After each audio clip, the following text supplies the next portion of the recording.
দর্শক, কে বলেছে কক্সবাজার যেতে হবে? সিরাজগঞ্জের চৌহালিতে আসলে কালেই খুব সুন্দর বালি, খুব সুন্দর ঢেউ রয়েছে। এটা দেখার জন্য বলে আমরা কক্সবাজার যাব। আসলে কক্সবাজার যাওয়ার কোনো প্রয়োজনই নেই। আমাদের সিরাজগঞ্জ চৌহালির চর এলাকার যমুনার শাখা নদীতে আসলেই, নদীর তীরে বসলেই পাওয়া যায় সেই সুন্দর বালি আর সেই ঢেউ। তাইলে কি কক্সবাজার যাওয়ার প্রয়োজন আছে দর্শক? আমার এখানেই ভালো, কক্সবাজার যাওয়ার প্রয়োজন নাই।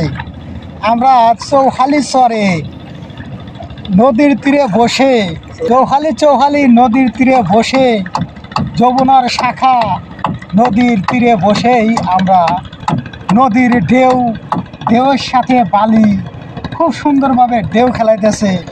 আমরা এইগুলো দেখলেই মন ভরে যায়। আর তারপরে দর্শক, আরেকটা জিনিস দেখায়, ওই দেখেন যে কি জানি বেঁচে গেছে, ওরা কি বাঁশের বাঁশি নাকি, একলাই বাঁচতে বাঁচতে গেছে।